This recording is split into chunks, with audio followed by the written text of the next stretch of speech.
ओम नारायण नारायण नारायण नारायण। सब मित्रों को राम राम। सबका स्वागत है दोस्तों, कैसे हैं आप सब।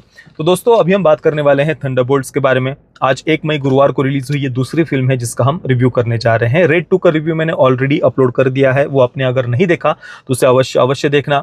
और इसके बाद में द भूतनी, रेट्रो, हिट 3 इनका भी रिव्यू मैं जितना जल्दी हो सके डालने का प्रयास करूंगा।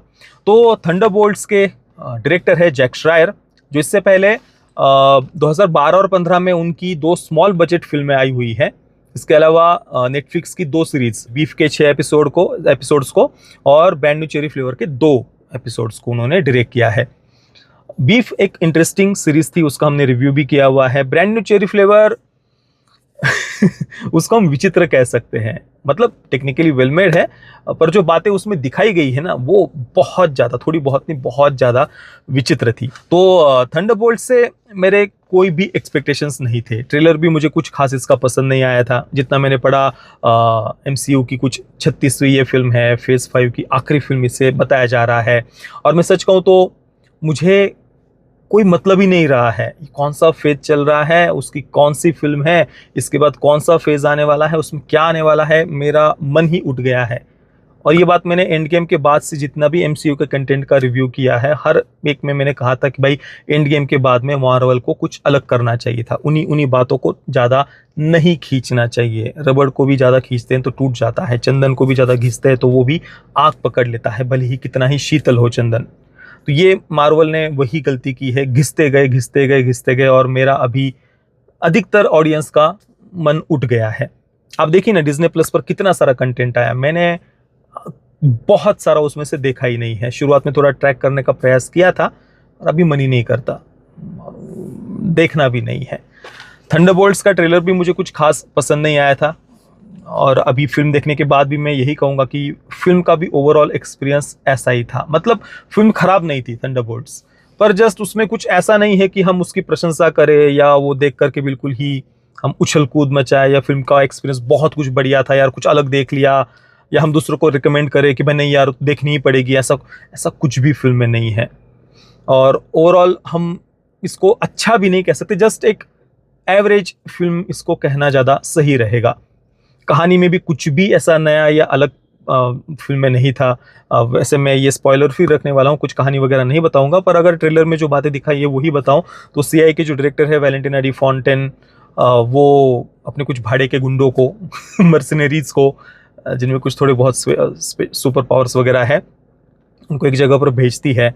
और वो सब वहाँ जब पहुँचते हैं तब उनको पता चलता है कि उन्हें जो कारण बोल करके भेजा गया था, जिस काम को बोल करके, उस वो नहीं पर कुछ और ही उद्देश्य से उन्हें वहाँ भेजा गया है।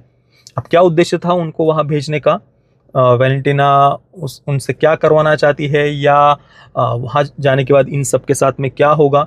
एक और नया कैरेक्टर बॉब नाम का उनके साथ जुड़ जाता है। अब वो कौन है, उसके साथ क्या हुआ था, वो आगे जा करके क्या करेगा, ये सब कुछ जानने के लिए आपको फिल्म देखनी पड़ेगी।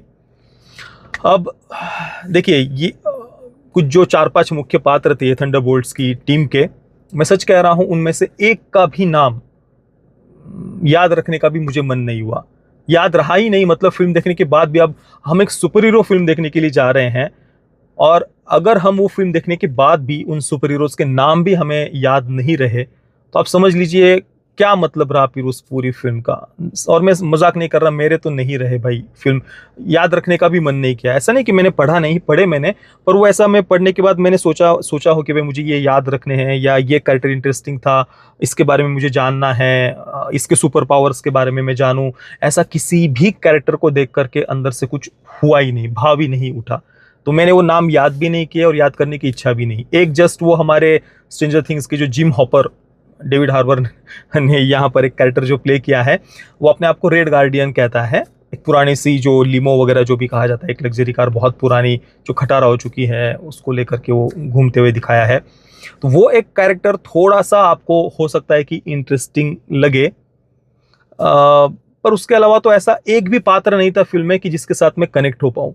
सारे के सारे कैरेक्टर्स ऐसे ही अपने अपने कुछ पर्सनल प्रॉब्लम से वो जूझ रहे हैं, कुछ अपनी अलग ही दुनिया में हैं। कुछ कॉम्प्लेक्स कैरेक्टर्स लिखने होते हैं ना भाई आजकल, और कॉम्प्लेक्स लिखने के चक्कर में पता नहीं कुछ ऐसे वो कैरेक्टर्स बना देते हैं ना कि वो बिल्कुल अनलाइकेबल हो जाते हैं, उनके साथ हम जुड़ना ही नहीं चाहते फिर, इस प्रकार के पात्र। और जो डेविड हार्बर का भी जो कैरेक्टर है रेड गार्डियन का, उसको और इंटरेस्टिंग बनाया जा सकता था।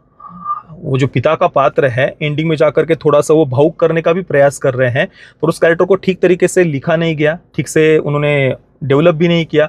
इस कारण से एंडिंग में जहाँ पर वो सीन हमें काफ़ी इमोशनल कर सकता था, वो उतना क्या थोड़ा भी नहीं कर पाता।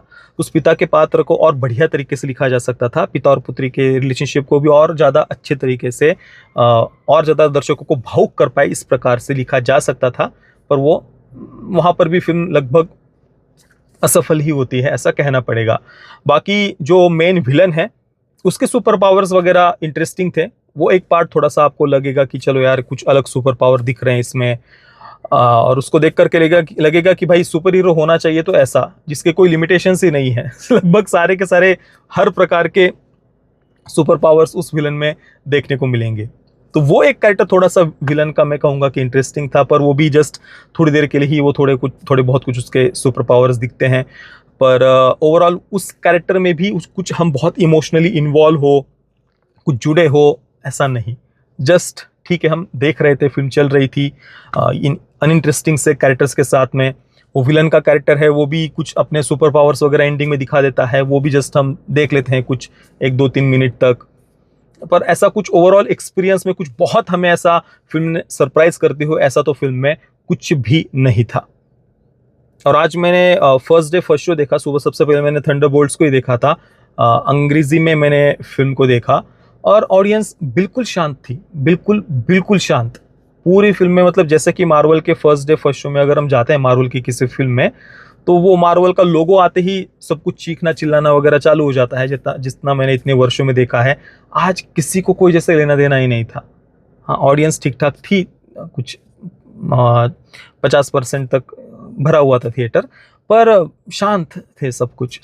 तो ओवरऑल फिल्म देखकर भुला देने जैसी है। फिल्म आपको कुछ ऐसा परेशान भी नहीं करेगी, कुछ बहुत आपको पसंद आई हो, सरप्राइज किया हो, ऐसा भी फिल्म में कुछ नहीं है। कहानी भी बिल्कुल प्रिडिक्टेबल सी ही थी। डायरेक्शन वगैरह भी ठीक ठाक ही था। कैरेक्टर्स को कुछ खास तरीके से उन्होंने लिखा नहीं है कि जिससे हम उनके साथ में कनेक्ट हो पाए। तो मैं थंडरबोल्ट्स को दूंगा 6.5 out of 10 stars. Parental guidance की कोई भी आवश्यकता नहीं है। फिल्म में कोई सेक्स, न्यूडिटी, वायलेंस वगैरह कुछ भी नहीं है। अगर आप चाहें तो देख सकते हैं परिवार के साथ में। बाकी जिन मित्रों ने इस फिल्म को देखा है, आपका अनुभव कैसा रहा मुझे आप नीचे कमेंट में अवश्य बताना। वीडियो देखने के लिए आप सभी मित्रों का बहुत बहुत धन्यवाद। जय श्री राम, वंदे मातरम।